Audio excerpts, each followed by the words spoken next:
here to celebrate Time with with love. love.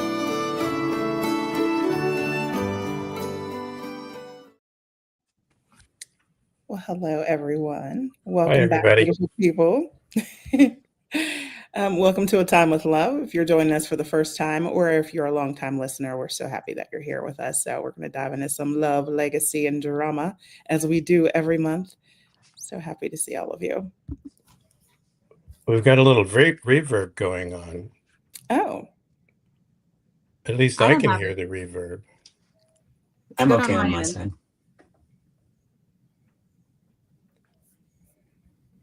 Yes.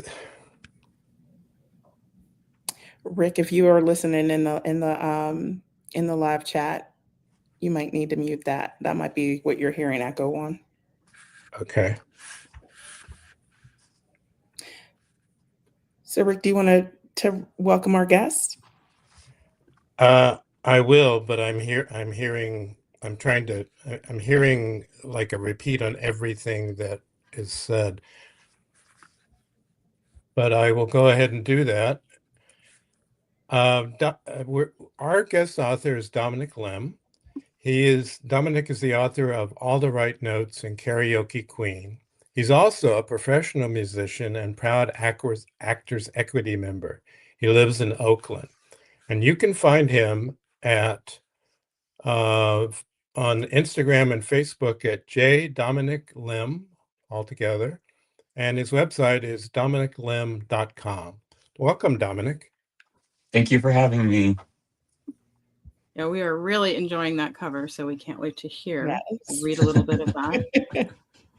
And I just want to remind everyone what Time with Love is. You know, we are 11 months into this program, and what we did is Hadley and Rick and I, we all have calendar books, and so we decided that we would team up for an entire year of love, sharing our calendar works.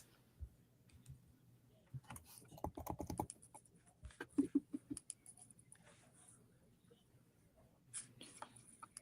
going to pass it off to you, Rick, so you can share a little bit about your book. Thank you. We're each going to read from our work today, and I'm up first. I'm batting first, as they say in some sports. I'm reading from my fourth story collection, which is Gay All Year. And guess what? There's a story for every month, and each story is connected to a holiday or event that month. So the November story that I'm going to be reading from is Home on Leave. An Army captain is home on leave for Thanksgiving in between deployments to Iraq and Afghanistan. It takes that during that time in American history where we had two wars going on, and members of the military were bounced like ping pong balls back and forth between the two wars. The holiday in the story is Thanksgiving, which this year will be on November 27th. And now I'm going to read for you.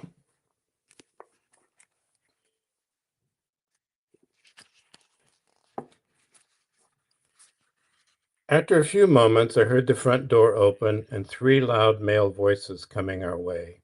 One was Dad's, another was my brother's, and the third I didn't know. Its owner came into the kitchen first, leaned down, and gave my mother a kiss on the cheek. "Hi, Mrs. D. Thanks for the Turkey Day invite," the stranger said, all grinning bonhomie. My mother returned his kiss and accepted a hug. "Hey, M&M," he greeted my sister. I thought only my brother Vince and I were allowed to call her that. But since my sister smiled and waved her knife at the big guy, I figured he must be the new boyfriend, new enough for me not to have heard about him yet. But then I have been away from home a lot and hard to stay in touch with. That happens when your address is Iraq and Afghanistan. Whatever and whoever he was, he stuck his big right paw out at me. "You must be the Special Forces Ranger. I'm Chris Donnell. French last name, Maine accent. No wonder Mom liked him. She's lived 30 years in Massachusetts and still says, 'Eh?'" I shook hands with him. Good grip. "Good to meet you, Chris. Yep, I'm Nick." I expected him to let go then, but a look of recognition flashed through his eyes, and he held on tight. I really hoped he wasn't Eminem's boyfriend, for her sake. Hey, hey, break it up, boys, a thunderous voice yelled in my ear. My little brother. It didn't take long for him to muscle in between us, all 6'3", 220 pounds of him, to give me a bear hug. Contact with a man felt good, even if it was just my brother. I wondered how Chris Donnell would feel against my chest. His face was cute in a boyish way, but beefy was his strong point. Welcome home, bro, Vince yelled in my other ear, which drew my thoughts away from nice-looking Canadian men with Maine accents. Why, thank you, Officer Delasante, I said to him. Congratulations on finishing police academy, buddy. Vince squeezed me again before letting go. Good to have you back, Nicky. Good to have you back, he repeated more quietly. I know my family worried that the next time they saw me, it would be in a body bag. But my brother returned to smiling. Yep, he said, the safety of Lawrence, Mass. Depends on me now. Well, Chris, too. We were in the academy together. I turned back to Mr. 6'5". You came down from Maine to join the police force here? He shrugged his shoulders, hands out, head cocked. Très Québécois. Got to go where the jobs are. So you noticed the accent, eh? Before I could answer with an "Aya," my mom put her oar in. Now, Nicky, remember you're half Mainer, too. Vince and I knuckle bumped, and Mary Margaret rolled her eyes. Ah, Vicky, don't hold that against him, my dad chimed in. Mom whacked him with her pasta spoon. What would Thanksgiving be without a little pasta on the side? Not much at the Delasante house. Okay, it's too crowded in here, Mom said, waving the spoon threateningly. Everybody out unless you're planning on helping. Vince and Dad left immediately. I heard their voices moving from the dining room into the family room. Chris stayed, not taking his eyes off me. He wasn't exactly subtle. What do you want me to do, Mrs. D? He asked. My mother surveyed the culinary battlefield. Why didn't you help Mary Margaret with the fresh peas? Or you could help Nicky with the carrots, M&M interjected, before he could make a move toward the pile of green in front of her. I gave her a questioning look, and she wiggled her eyebrows at me. Okay, he said, giving her a wink and opening the knife drawer without having to ask which one it was. He pulled out a parer. I took it away and handed him a utility knife like mine. You cook? He asked, like it was an important question. Sometimes, I said, trying not to stare at his crotch bulging over the edge of the work table in the middle of my mother's kitchen. I thought about his body, and something in mine stirred, but I shook it off.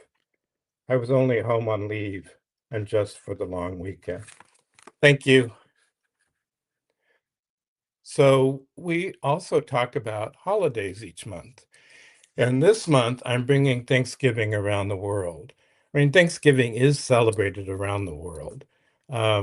It's a harvest festival, and many cultures, many countries give thanks for a good harvest because we all want to eat.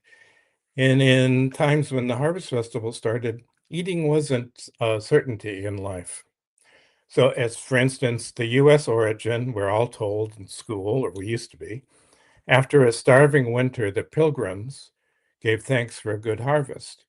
And the thanks was to God, but it should have been, and may have, hopefully, it also was to the Native Americans who taught them how to farm in the New World. Interestingly enough, most harvest festivals are just like ours. People get together, they laugh, they talk, they eat, they dance. But in the city of Leiden in the Netherlands, they have a Thanksgiving service like ours. That the service is for the pilgrims because Leiden is the city that the pilgrims departed from to come to the New World. We also have an online contest every month where you get to tell us a little story, 2 or 3 words or 2 or 3 lines worth, and then the 4 of us each pick a winner and award a prize. So the contest this month is tell us what your favorite Thanksgiving memory is. And remember, 2 or 3 lines. You don't have to write a 1,000-word essay. There wouldn't be time for us to read it anyway. I'm sorry. We'll each pick our favorite. And if you win, please send the author who picked you your email address in chat, not to the general chat, just to the author who picked you. So my prize is going to be a $25 donation to your favorite food bank in the spirit of sharing. And now I'll toss it to Tonya. I absolutely love your prize. Like, that is awesome. You know how I feel about activism. And, you know, on the topic of food, I have to say, I am interested in maybe having Thanksgiving dinner with the De La Santis. I love pasta. That sounds like it should be a tradition everywhere. So before I get started with my book, one of the things that we do all year long is celebrate different holidays and important days throughout the year. And I happen to have two co-hosts who celebrated birthdays in the last few weeks. So I want to say happy birthday to both of you, Hadley and Rick. Thank you. 29 Are you both again. Scorpios then, right? Scorpios, yeah. Yep, surrounded by Scorpios. That's a good place I'm a to be. reformed Scorpio, though. I don't know about Hadley. I don't even know what that means. So my book for our holiday program is 52 Love. I give one intimacy tip per week for an entire year of love. And today's tip is going to be about sharing dessert. Tongue serve is one of our most sensual organs. A tool of the mind as well as the body, our tongues encompass multiple simultaneous senses, both giving and receiving. With the right voice or word choice, flawless elocution whets many an appetite, as does the tactile satisfaction of a well-placed velvet stroke. A long, languid lick also appeals to the eyes. And a burst of satiable flavor surging over taste buds sparks paradisiacal pleasure. Embrace this rapture by sharing a sweet treat with your partner. This week, tantalize your tongues with dessert for two. Food play is akin to foreplay. The same sensuous triggers, the same sensations trigger when you work them right. Desserts delight the palate and boost endorphins. That enjoyment multiplies when shared with a loved one. Sweet treats are festive and fun with lavish options to explore joint pleasures. Often linked to increased sexual desire and prowess, honey serves as a natural aphrodisiac. Drizzle it over dessert and then to each other. Suck droplets from your partner's fingers. Dab your pinky in a gilded pool and glide it over his mouth. Lick the nectar from his honeyed lips as the prelude to a magnificent sticky kiss. Repeat with other body parts. Add a sense of sinful pleasure by garnishing your chosen dessert with sliced apples or pomegranate seeds. No guilt involved. Only carmine antioxidants to nibble to your heart's desire. Choosing other fruits in vibrant colors will liven the scenery and add a sweet bouquet of aroma. Rest your partner's head on your lap and feed him grapes from the vine. Dip strawberries in whipped cream or melted chocolate, then slip the delectable tips between his lips. Lean in to share those flavor combinations with your tongue. For a bonus of sense of delayed gratification, prepare your dessert as a couple. It need not be difficult for you to enjoy the preparation process. Rejoice in the simplicity of boxed mixes and pre-made fillings, or get fancy with extravagant make-together pastries. Preparing and decorating your treat as a couple fosters a sense of teamwork and closer intimacy, which extends the reward beyond the end goal. As always, working together toward this shared mutual pleasure builds anticipation toward the moment of culmination. Whether your dessert of choice is the magnum opus for your night or the prelude to a later crescendo, indulging in such rich decadence together will lead to a wealth of bliss that rewards more than your tongues. Thank you. And my holiday today is important to me because one of my dads is a veteran, and it's very important to him. And the stories that he shares with us and the way it is added to his culture and his influence on our lives makes it an important date to everyone in the family. Like, it's something that we've made a point to celebrate with him whenever we can. So I wanted to share about Veterans Day. Veterans Day is held in honor of all military veterans, including both fallen and the living, who have served in the United States Armed Forces during wartime or peacetime. While Veterans Day celebrates retired soldiers and victims inclusive of all wars on the same day annually, the date of November 11th was originally designated in 1919 as it coincided with the commemoration of the end of World War I. In 1918, a suspension of hostilities between the Allies and Germany took place.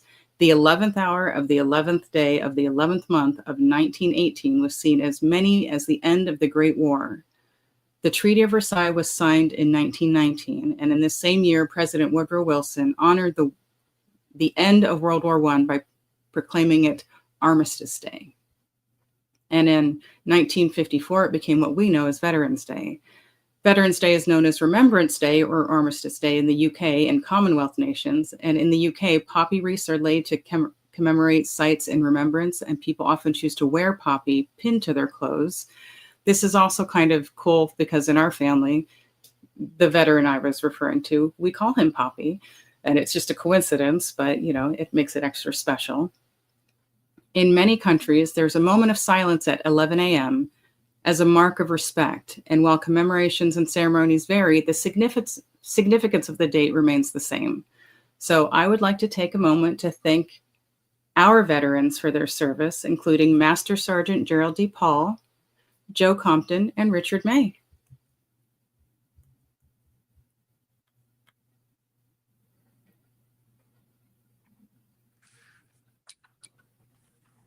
Thank you for your service, guys.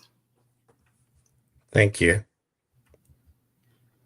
It was an honor to serve my country.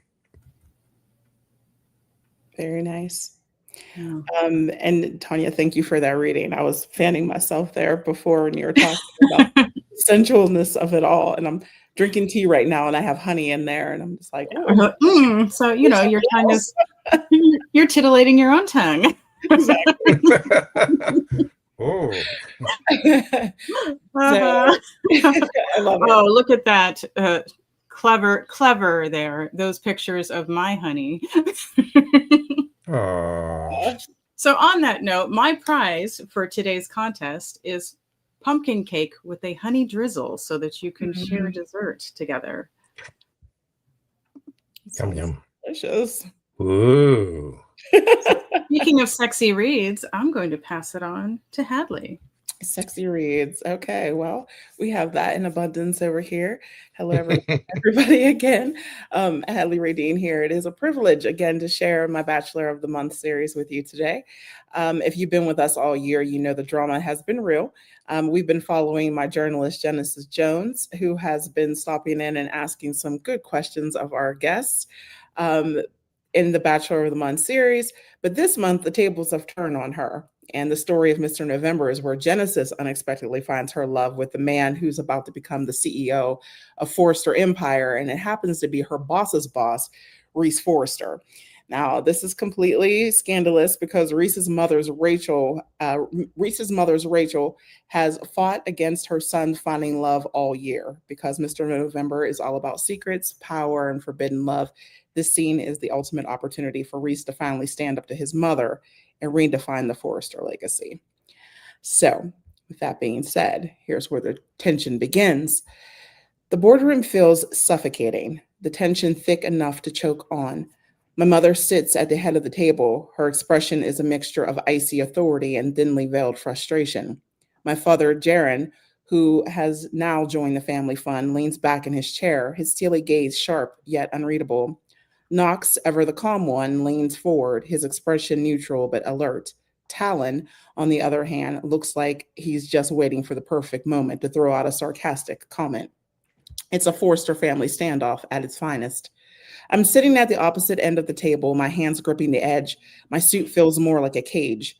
Rachel's voice cuts through the silence, sharp and precise. Reese, I've supported your journey to this point, but let me be very clear.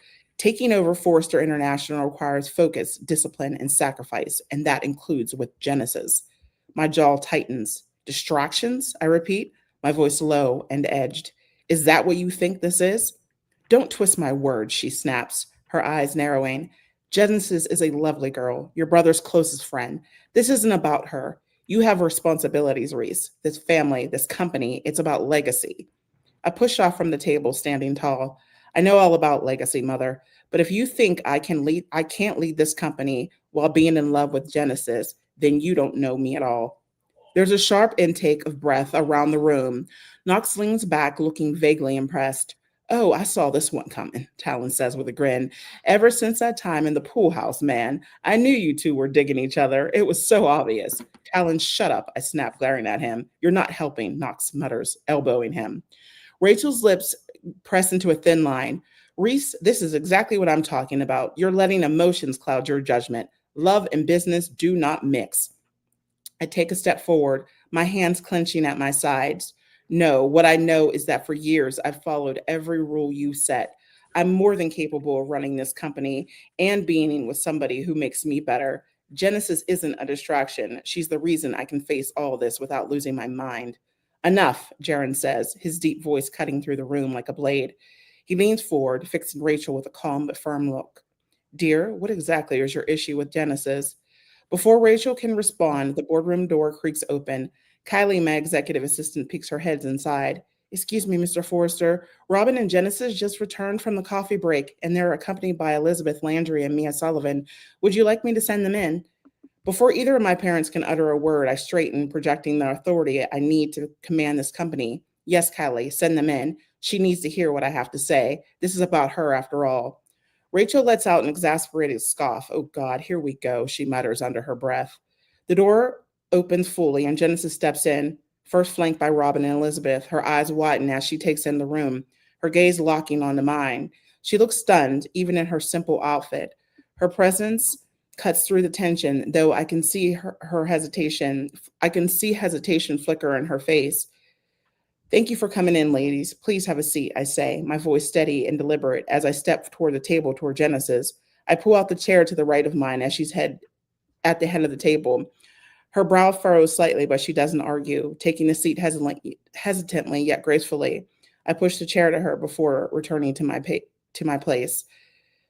The symbolism of gesture hangs heavy. This moment has been building, and now it's time to lay it all out. I won't say what he lays out. So that's the end of that. So I know you're asking what happened. But in this moment, the entire scene captures exactly what we're talking about here today, and the powerful intersection of two major November themes. So one is Family Story Month, which is in November, and then Singles Day, which is the moment you choose yourself and define your own family legacy. So November is Family Stories Month, which is about preserving, celebrating, and sharing the narratives that shape us. We saw Reese choose to rewrite the Forrester story. He's rejecting the mother's rules about love and business not mixing. He's actively creating a new inclusive family legacy right there in that moment, formal, power-hungry room in the building. And that is what Family Stories is all about, the bravery to forge your own history, even when it means defying tradition. And then the next thing is Singles Day, which is November 11th, which is a tie-in. The theme of Singles Day is celebrated every November 11th, and that day is about celebrating independence, self-acceptance, and self-worth. And that's all about Genesis, our journalist. She was brought into that situation, even though it was kind of tense, but she came in strong, forcing Reese to lay everything out publicly. Earlier in the story, she had chose herself and demanding that their relationship was going to exist. He would need to let that secret be known because it's been going on the whole series. And she set her boundaries and showed immense self-worth. And that is why Reese is fighting for her so hard right now. So those are the holidays that I'm commemorating, I guess.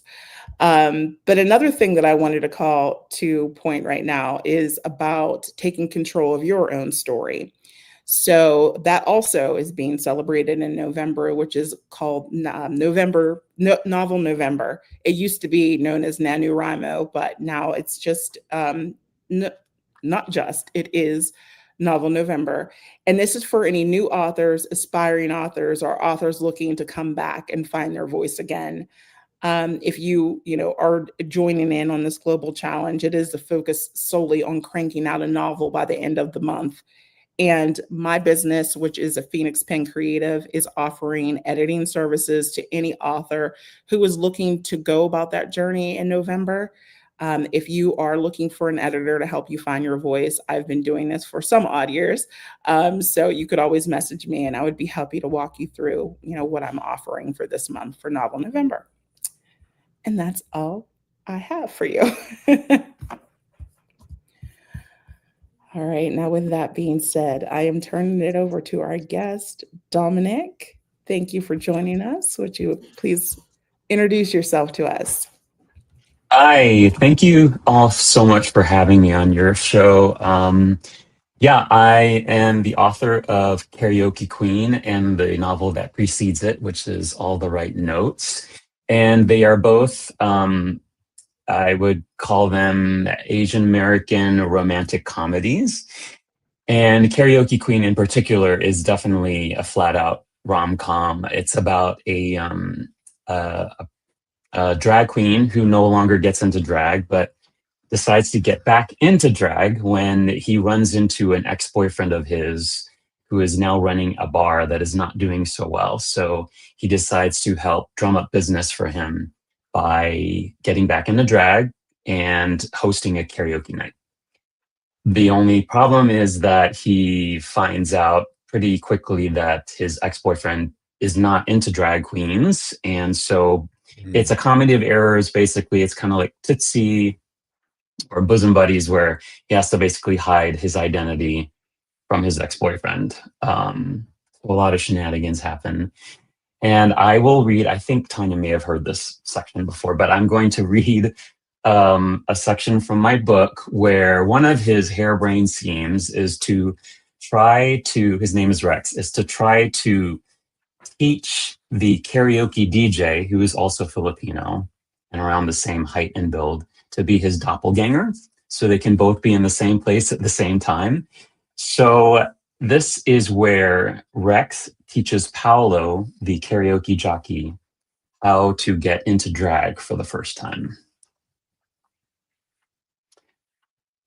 Okay, you want sexy? I'll give you sexy. Try these shoes on. Paolo's eyes bulge. Whoa, those heels are like really high. You know what Kinky Boots says about heels. The higher the heel, the closer to God. I hand him the shoes. Close enough. You're not going to put them on me? I can't tell if he's kidding. His face isn't giving anything away. I motion for him to take his shoes and socks off. He complies without a word, though I finally detect a faint smile. When he's done, I take one of his feet in my hand. The skin is surprisingly supple on top, with a smattering of hairs on the toes. The bottom of his heel is rougher, but not calloused, just thick, heavy. His foot smells earthy and unusually sweet. He tenses a bit. Ticklish? I ask, looking up. He shrugs and smiles. I slip the shoe on. It glides onto him with no more effort than a simple swoop. I pull the strap around his ankle, slipping it just underneath the hard knob of bone that juts out on the side. How's that feel? I ask. He closes his eyes and, in a low voice, says, great. It's not until I see the curling of his lips that I realize I have been stroking the knobby bone on his ankle with my thumb. I pull my hand back. Oh, it looks like it fits. Let's just get that other one on. We repeat with the other shoe, but this time I make sure to be as clinical as possible. No more accidental touching of his skin or lingering on the heel of his foot. I just put it on him and strap him in tight. Good, I say. Now let's try walking. Okay. Paolo stands straight up from the bed and takes a step. I reach out. Wait! His right ankle buckles, and as if in slow motion, all parts of him crumple. And down he goes, landing face first in a pile of clothes on my floor. Oh my God, are you okay? I ask. Please tell me this is clean laundry, he mumbles into the pile. It's clean laundry? Paolo's head pops up from the pile, a purple thong hanging from his ear. Somehow, I don't believe you. I yank the underwear and toss it back on the pile. Here.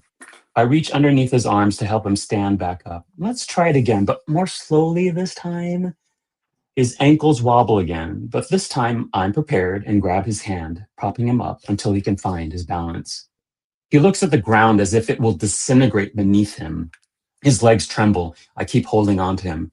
Take a deep breath, I say. That's it. Stand up straight. Look ahead, not at the ground. It's okay, I got you. I try to convey strength through my hold on Paolo's hand. His grip slowly begins to ease until he's no longer holding on to me for dear life. We're just holding hands. You good? I ask. Yes, very. Good. You passed the first test. Now I'll demonstrate. I put on a pair of stiletto heels about 2 inches higher than the ones he has on and walk around the room in demonstration. Jeez, how do you not howl in agony in those? Trust me, I want to, but beauty is pain. Now try to copy what you see. He's gotten his balance enough to stand with confidence, but once he starts trying to follow me, it's a disaster. His gait is too choppy, and he can't seem to keep his stride flowing or to get enough sway in his hips. Oh, it looks like you're stomping on bugs. I'm trying. You're trying too much, or maybe you're just thinking about the wrong things. Let go of everything you've ever learned about walking. I come up from behind him.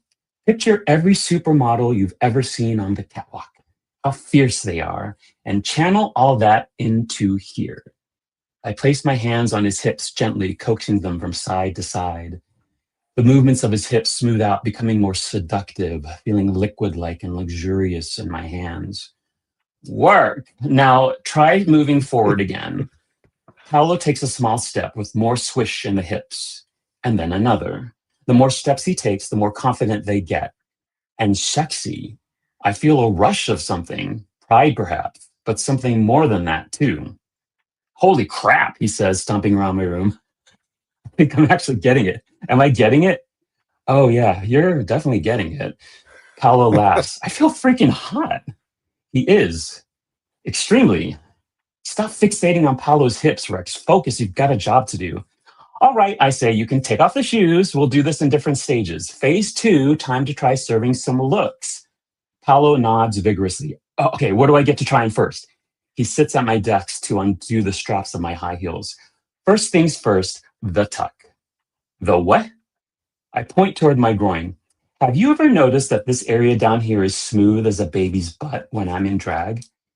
I just assumed you had a fun-sized penis. I have a very not fun-sized penis. I mean, it's plenty of fun. I mean, it's an above average sized penis. Why? How big is your penis? Warmth floods to my cheeks. Nope, forget I asked you that. Tucking is where you pull your flaccid dick and scrotum back in between your legs and tape it in place behind you. Don't your balls get smashed? No, because you put them up inside you. You what? He says, you'll put your balls up inside your body. No, I won't be doing that. They don't do that. It's actually pretty natural. You know, when it's really cold outside and your ball sack kind of shrivels up, it's because your testicles are traveling up closer to your body to stay warm. And when it gets really cold, they go all the way up inside your pelvic area to keep all those floaties nice and toasty to make babies. Although, ew. That's the part you're oohing about, the fact that sperm helps create life? Not that your balls are moving of their own volition up into your stomach? They don't travel that far, okay, but let's get back to you.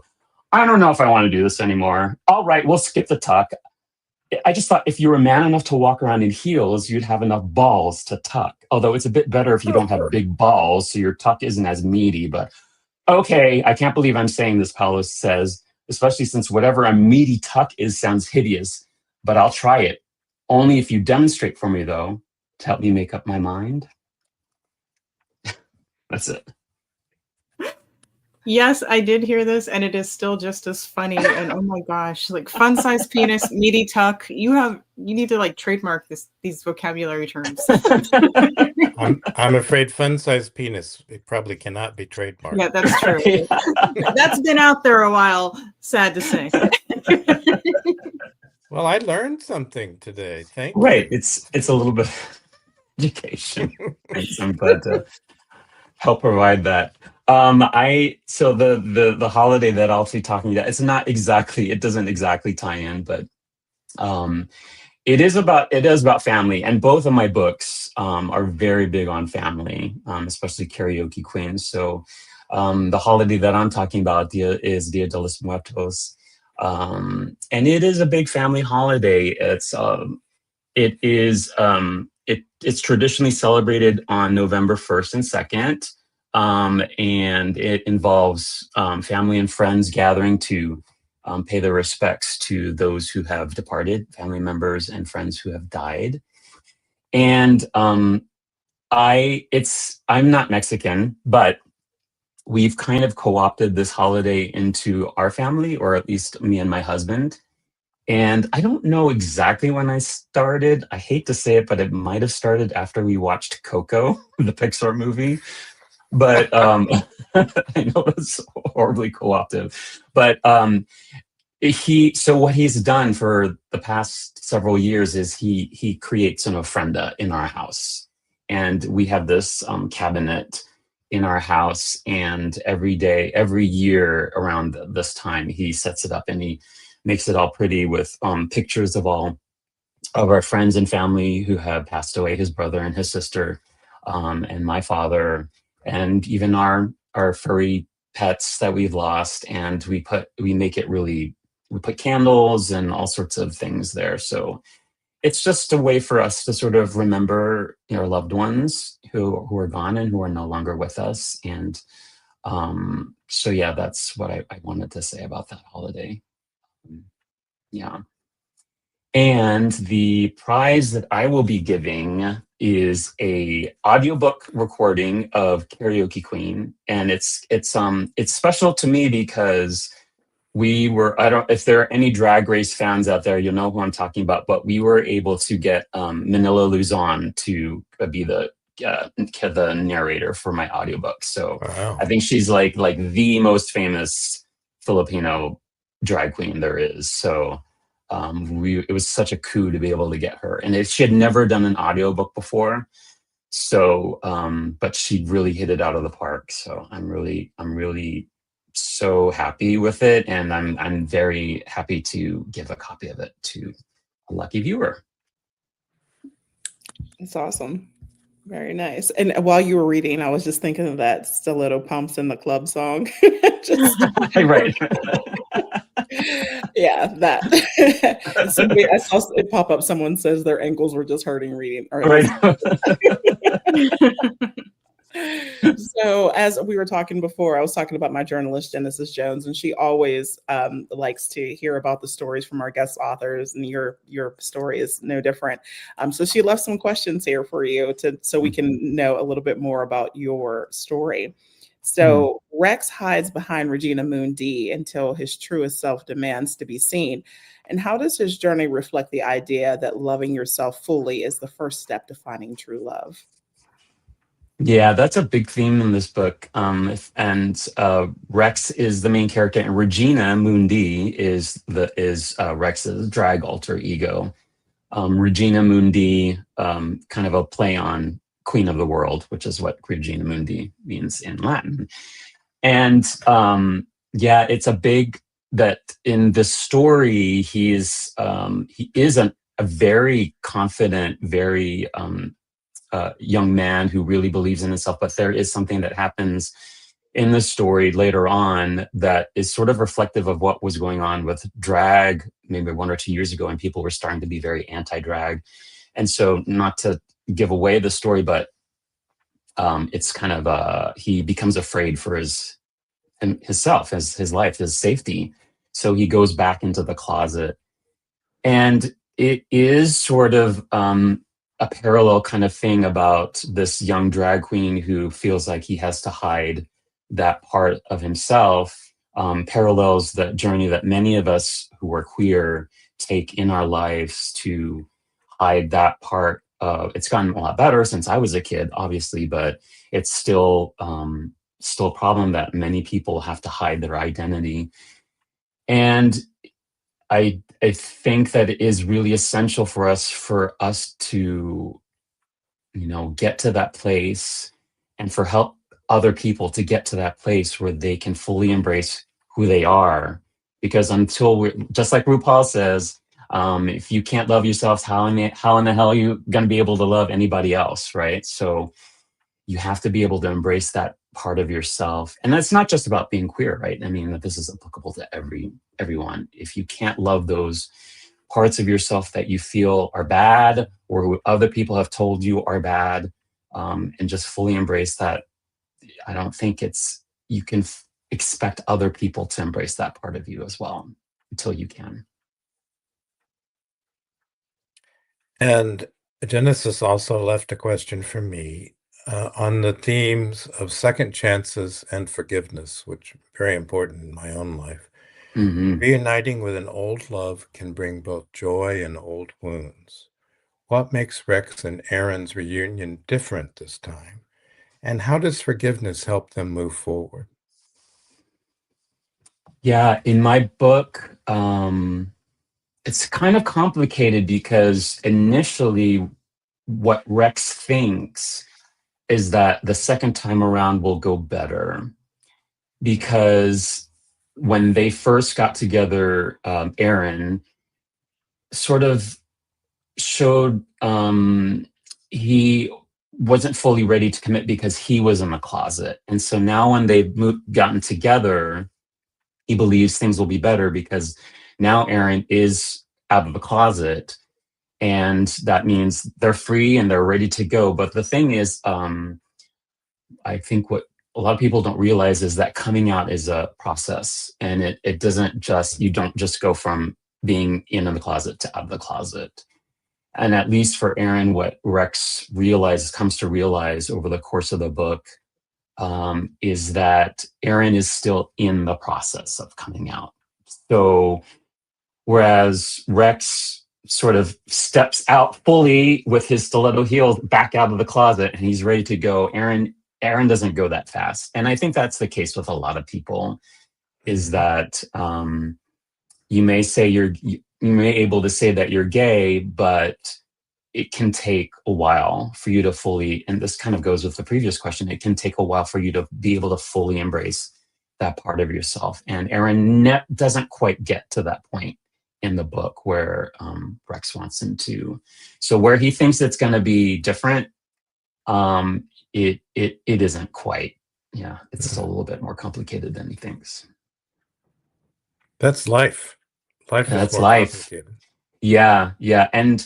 And we, as queer people, also can be in and out of the closet in different places, not just in time, but space. Take the United States, like right now versus how it was 2 years ago, right? Where it's so many of us living in different parts of the United States may have been more out of the closet 2 years ago than they are now, unfortunately, because of the current administration. So yeah, it's a process, and it's a complicated process. So I want to piggyback on that a little bit, because I've noticed since we met, we were introduced by Rick, which, thank you, Rick. I'm so grateful, because I think he's just an amazing person and I'm glad to know him. He was wonderful on Dime Grinds. And then I had the privilege of speaking with him for Banned Books Conversations, where we talked about Flamer. And what I've noticed about you, Dominic, is that my themes happen to be, Genesis is on point, right? Family and legacy. Those are things that are important to me, but I also see these things as important to you. Your ties to the queer community, your ties to the Filipino community.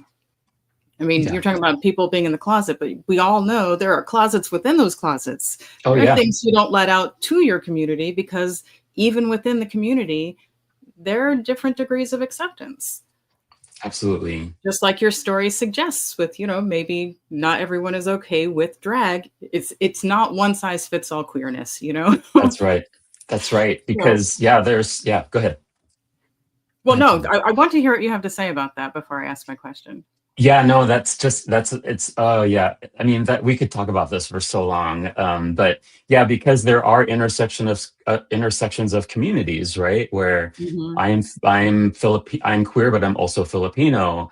I don't consider myself fully masculine. I mean, I don't consider myself non-binary, but I mean, I do have aspects of femininity too. So, and those are parts of myself and other people have felt like they've had to hide that within the queer community, because it is such a hyper masculine, a favored community, the queer male community, at least. So, And, being when I was coming out as a queer Asian 20 years ago, 25 years ago, I still remember on the profiles, like, no, what is it? No fats, no femmes, no Asians, And so there's that whole thing of like, I'm very embarrassed. I'm writing about this right now. But, I used to say, I'm not Asian. I'm like half Latino, half Chinese or whatever. That was when I was a kid, because I was embarrassed that I didn't want to say that I was Asian, because it was such a thing to be ashamed of within the gay male community. That is so horrible. And I write these books, right? Because I want people to understand how powerful and how wonderful it is to be queer and Asian.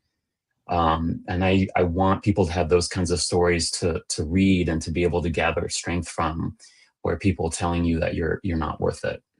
And I think that's why your books resonate, because it's coming from a place of truth, and you're facing those elements of your life. Like this, you're facing this in yourself, and then you're kind of outing yourself as prejudiced from your past, Yeah.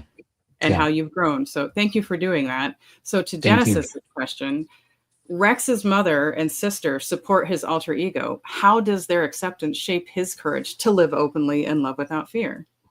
Yeah, it's that part is sort of reflective of my own family, where my mother has also been very supportive of.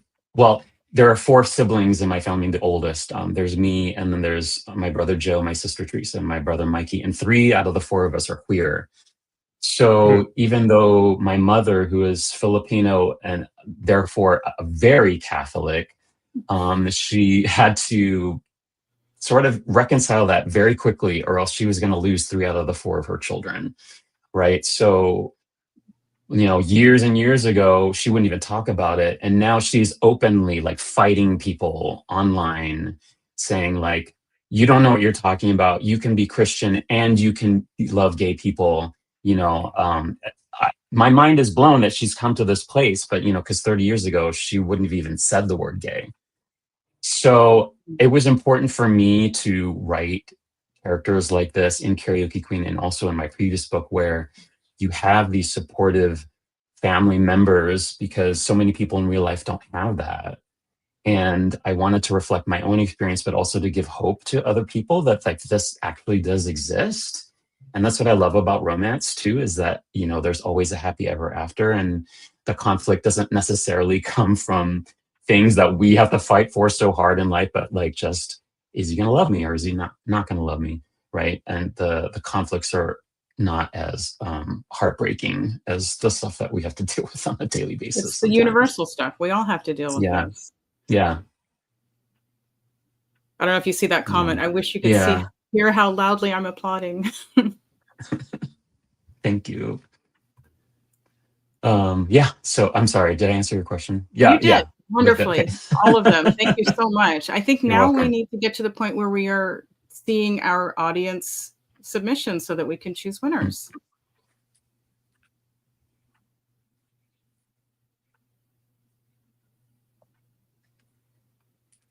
You want to read that one, Rick, or do you want me to read it? Well, let's remind people, because while we're reading, they can be typing. The question is, share your favorite Thanksgiving memory, and write a couple of lines, two or 3 lines at max, and you might win a prize. So I'll read this one since it comes from somebody I know. Since your name dropped in it. Yeah. My first Thanksgiving with Rick. We knew each other less than a month, and he invited me to his family celebration. And my thought on that is, I thought, what am I getting him into? But he did very well, and now is Uncle Wayne. So, well, I like that one. Well, I will read this one. My meal was M&Ms and wheat thins while flying on Thanksgiving Day to visit grandkids and other family. All of those family members fed me wonderful leftovers for several days. That's dedication to get there. That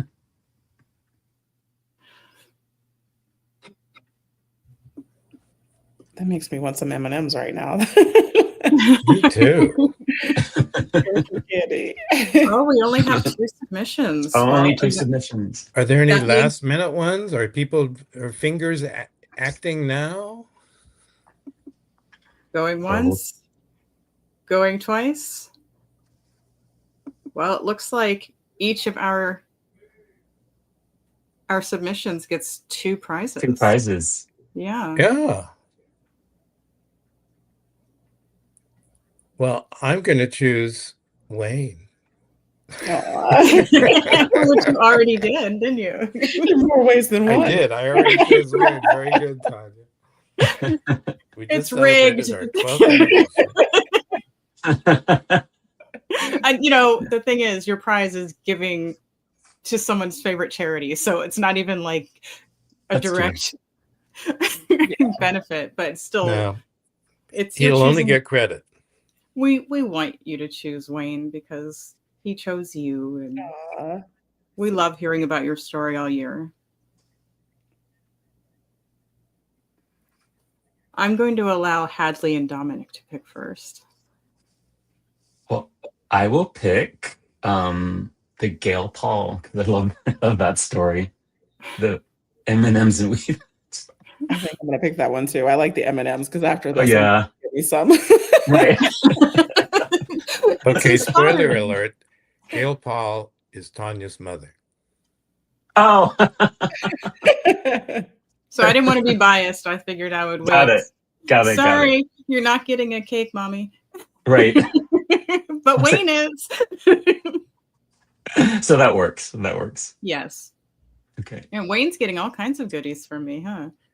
He is. We have to plan a trip to Las Vegas because I Just owe you some exchange baked goods, right? Scandinavian cookies. Yes. That sounds like a lovely date to just meet and enjoy cookies and cake. I'm up for that. Wait, Well, where is thank you, everyone everyone. located? Oh, sorry. No, I was go just ahead. curious. Where is I'm in everyone Las located? Vegas. Okay. Hadley? I'm in Pittsburgh, PA. Oh. I'm in Vallejo, California. Oh, you're okay. So you're not that far from me. I'm in Oakland, California. And we have a Just big curious. Filipino community, which you probably yeah. know. Yeah. Huge. Big Mhm. big Filipino festival. Yeah. I'll have to find some writing events that are happening in the area so that I can Please do. get together with you guys. Yeah.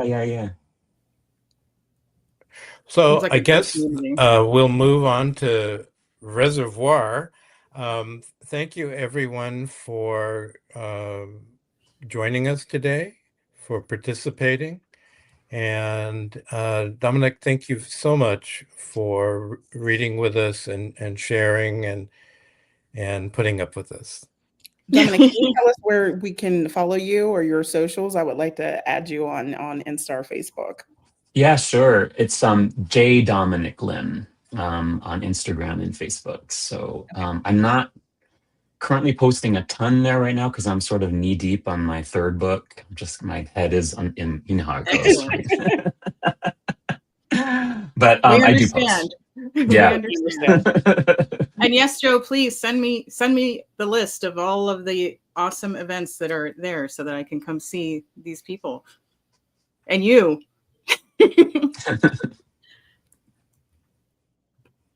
And I forgot to mention earlier that there is a song that, we're talking about celebrating veterans. You were going to say, and you. So another person from my family is very musically gifted and wrote a song with his band to celebrate veterans. Oh. Gerald is in. Oh, look at you, Joe. Thank you, There are Joe. pictures of many of the veterans that the group, the band knows. So some of these people are people that I know, and some are actually members of the band. And it's just a really cool song, and the visuals show many different veterans. So I recommend it to everyone. Oh, cool. And if you enjoy it, give it a like and a share. And for us too, give us a like and a share. Yeah. I don't think we've remembered to say that once this year.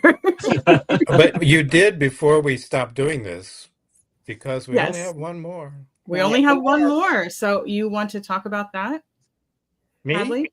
Oh, I can talk about that. Yeah. So next month is our last month of doing this, which has been so fun. But we're here Sunday, December 14th, and that's our final time with love. Same time as usual. Our guest author will be Mia. Is it Heiselman? I'm going to make sure I'm saying that correct. It's Heinzelman, yes. Heiselman, author of Not So Merry in Maldives. Oh, that sounds scandalous. Okay, so there we go.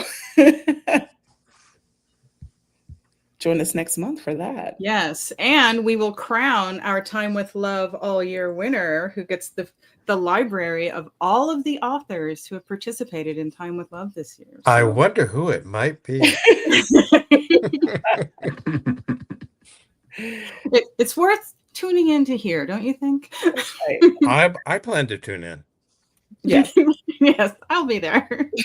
All right. Thank you, everyone. This has been a wonderful event. We appreciate you so much, Dominic. Thank you. Okay, great. Awesome. Oh, very cool. Bye, everyone. Bye. Month. Come see us next month. Yes.